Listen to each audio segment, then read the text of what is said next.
Bonjour à tous, c'est Taton, on se retrouve pour une vidéo un peu spéciale puisque ce sera un vlog aux 24 heures du Mans. En effet, je suis venu au Mans pour l'édition 2024, donc on est actuellement mercredi, il va y avoir les premiers essais qui vont avoir lieu dans quelques instants et donc tout au long de ce week-end, je vais vous emmener à mes côtés pour vivre l'expérience de ces 24 heures du Mans 2024.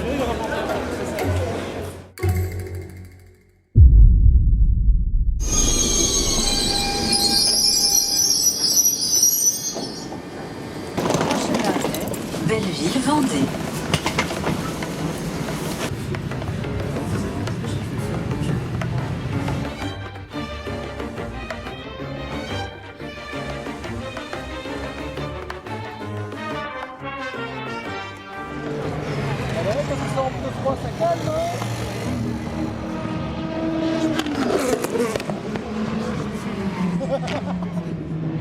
Mais là en fait ça va être je sais pas tout ce qu'on va faire. Pour l'instant personne ne respecte vraiment l'an dernier.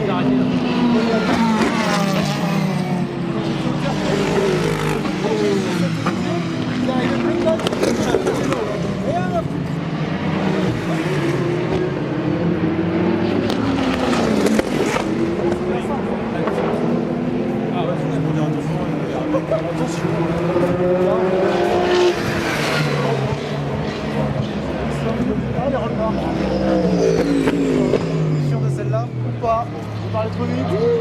Après avoir été au niveau du deuxième virage sur les quelques images que vous avez vues, désormais avec un drapeau rouge causé par Alpine et son moteur Mégachrome, et bien on se retrouve, on va aller tout simplement au niveau de Mulsanne pour suivre la suite de cette première séance d'essai libre.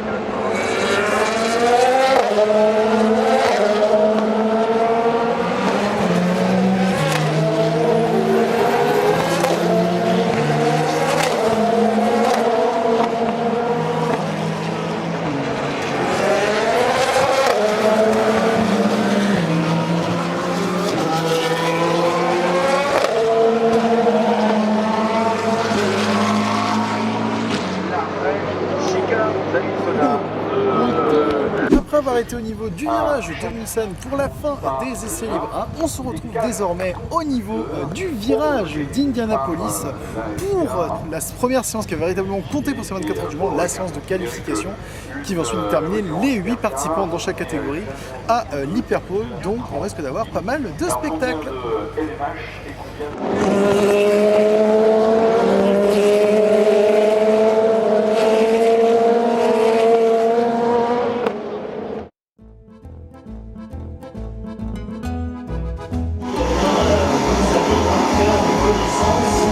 En ce qui concerne donc les synergies dans les parcs d'énergie.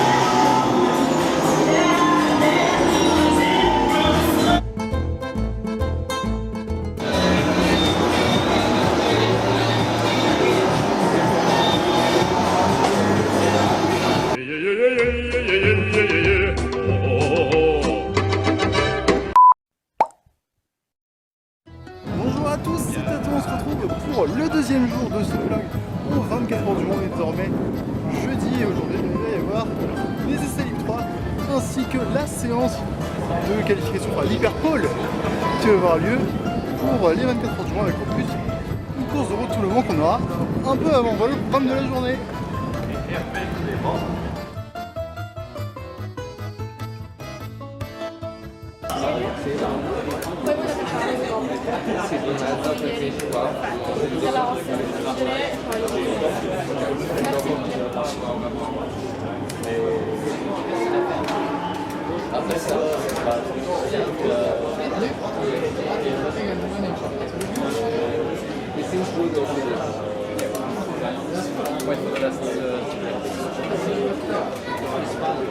Yeah, I said that.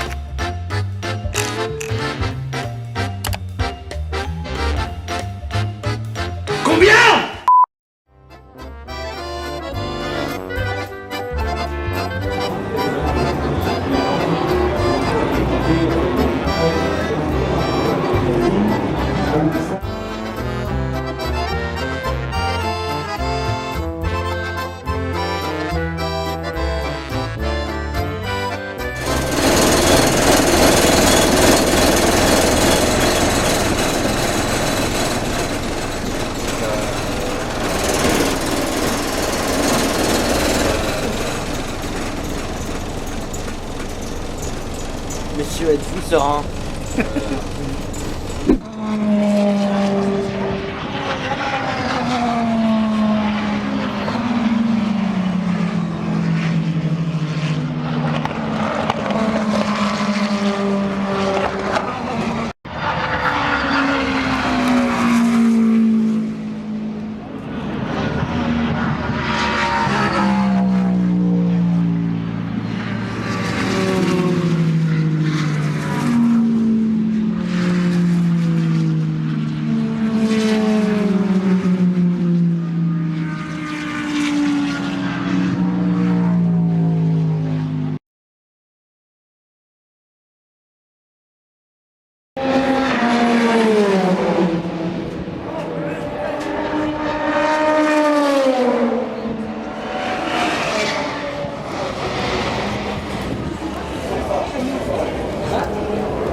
This is fine.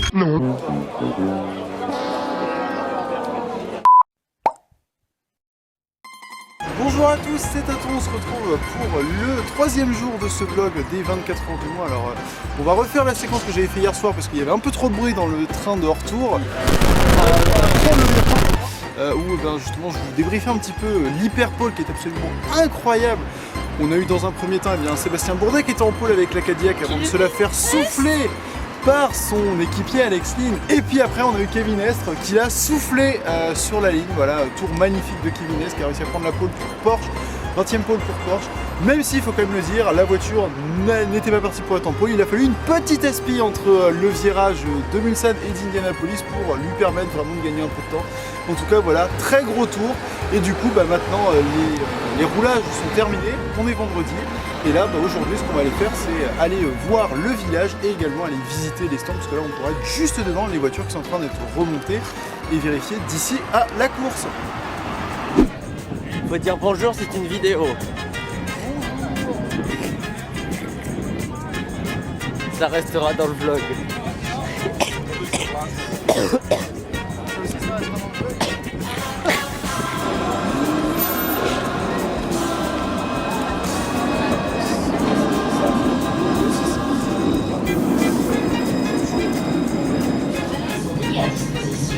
Desservir les horaires entre Espal et Saint-Martin. On se retrouve au niveau du stand de Goodyear avec les trois qui sont utilisés en course. Donc on a notamment le pneu médium et le pneu dur qui sont utilisés pour conditions sèches. Le pneu médium va être pour des conditions un peu plus fraîches, le pneu dur pour des conditions de température un peu plus élevées. Il va difficilement être utilisé dans 24 années. Et surtout le pneu pluie qui potentiellement au vu des averses qui sont annoncées demain et dimanche devrait être fortement utilisé. Chose intéressante à noter, c'est les structures évacuées d'eau qui sont assez importantes, notamment pour le Michelin, qui est le pneu pour les hypercars, où celles-ci sont un peu moins présentes justement pour favoriser la performance du pneu sur une piste un peu plus sèche.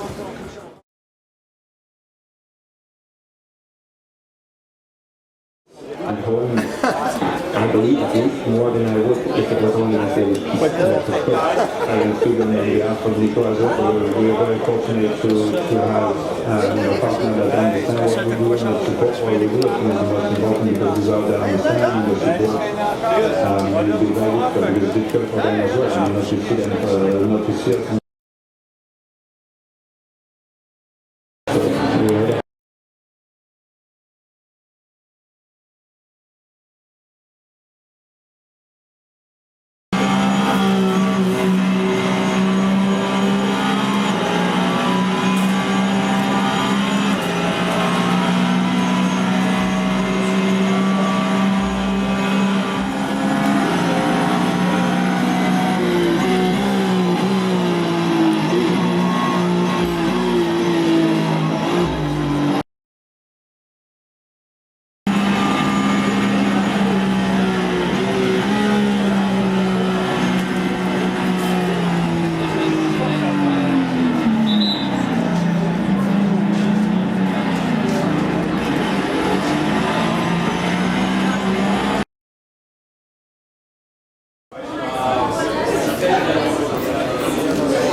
Dans la Pitane pour la visite des stands. Avec les stands de Acodis ASP, puis du coup on finira tout en haut avec les géants et Lamborghini.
pouvoir faire ton propre circuit.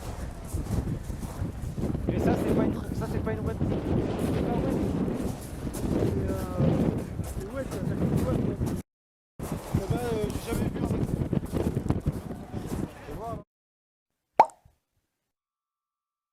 Bonjour à tous, c'est Tato, on se retrouve pour le 4e jour de ce vlog au 24 heures du Mans. Aujourd'hui, eh bien, c'est samedi, jour de course. On arrive de bon matin sur le circuit. Il est un peu plus de 9h et donc là on va aller se positionner pour notre spot pour voir le début de course. On va essayer de se mettre au niveau du virage d'un lobe, donc on verra s'il y a de la place parce qu'il y a beaucoup de monde. Donc bah écoutez, on verra ça. Puis après on va tranquillement bouger sur le reste de l'enceinte générale du circuit durant le reste de la journée.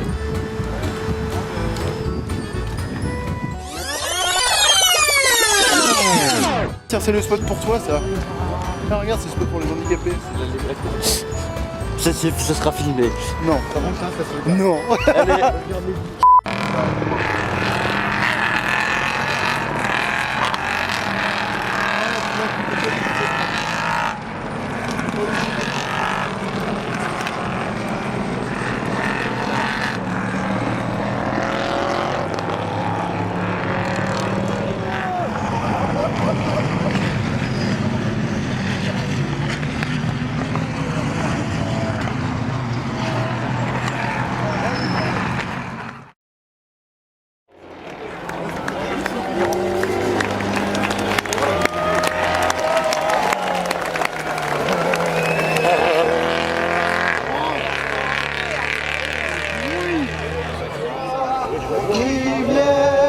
Jusque dans nos bras, et quand j'ai c'est vos campagnes, aux arts citoyens, reprenez vos bataillons, marchons, marchons. C'est parti les filles.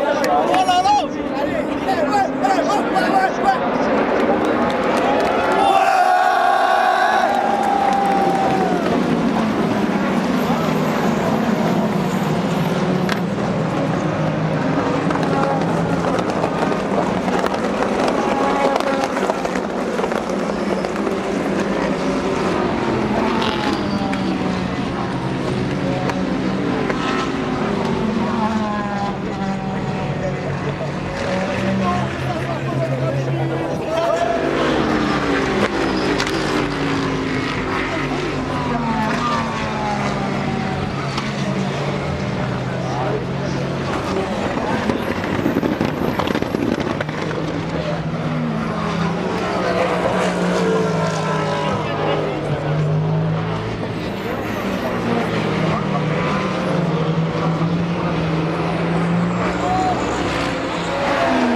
sector to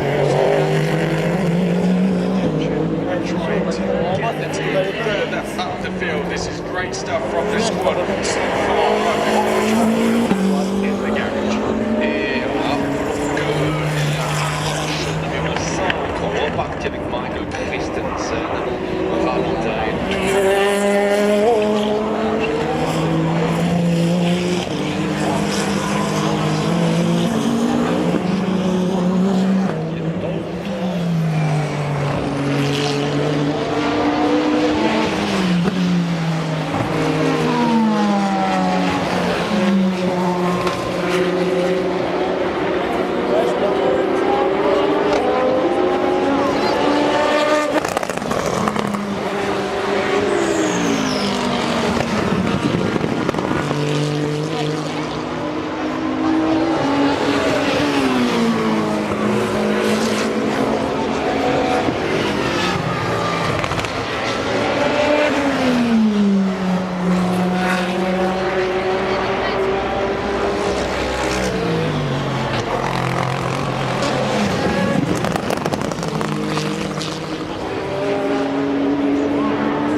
Chef.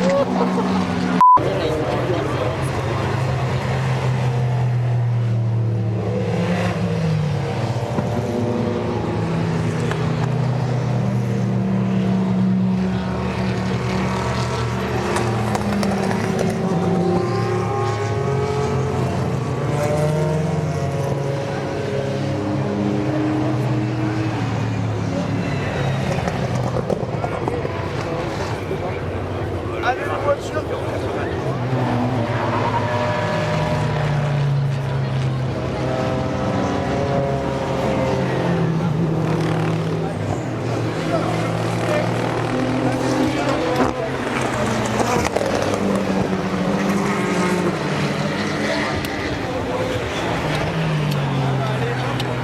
Bon alors, le plan c'est on traverse, on se cale là-bas, on regarde la lance des safety car et on se casse.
votre santé, l'alcool c'est maximum 2 verres par jour et pas tous les jours.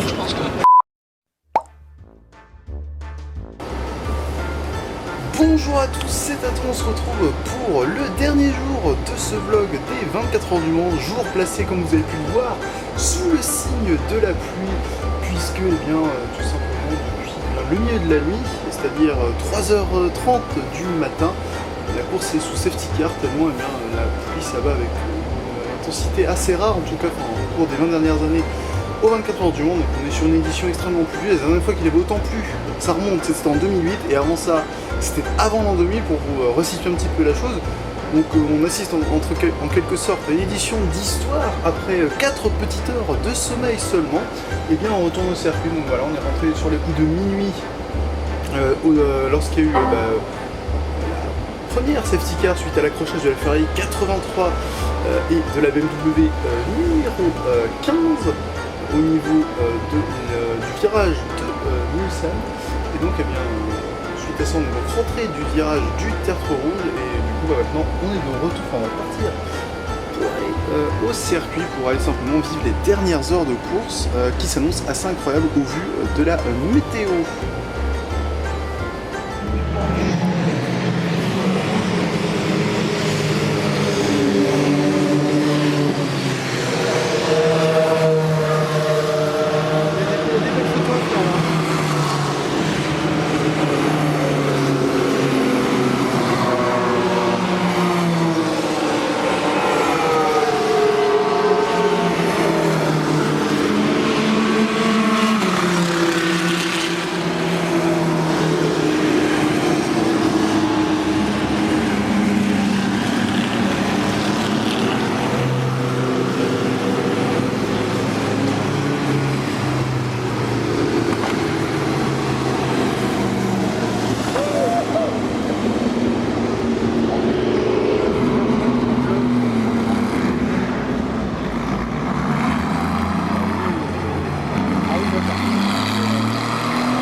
Le drapeau vert est à l'instant présenté. La voiture de tête qui arrive, Milo Hirakawa, n'est pas effectivement. Allez, voilà, il arrête notre politique, notre volant pour avoir les autres températures. Attention à ça.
Et bien voilà, chers abonnés, c'est sur cette photo que j'ai pu prendre après la course au niveau des stands avec Clément Novallac qui a fini deuxième en LMP2 que ce vlog va se finir. J'espère que vous l'avez apprécié. N'hésitez pas à me faire vos retours là-dessus à commentaire et à me dire le moment préféré du vlog.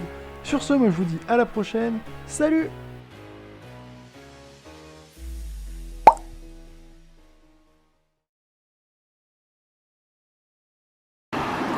Oh, le plus grand hater de Kevin Estre quand même. Hein. Il a fallu une petite aspi pour remporter la petite pole position. Une aspi qui a coûté 8 dixièmes de seconde. Regarde ce qu'il y avait dans la voiture de Grosjean. Il y avait de l'eau? Non. Ouais, si. On n'a rien à faire. Il n'y a rien, il n'y a pas de course à regarder, safety car, fait un machin. Je sais même pas si on voit bien la pluie. On s'en fout.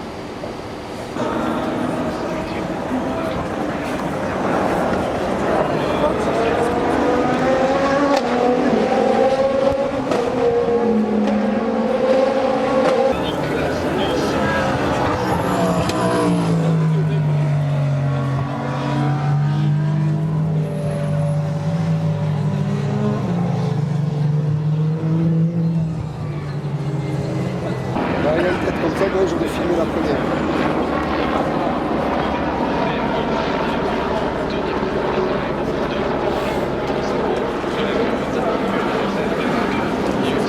Allez, c'est bon pour moi. Allez, oh putain, c'est bon.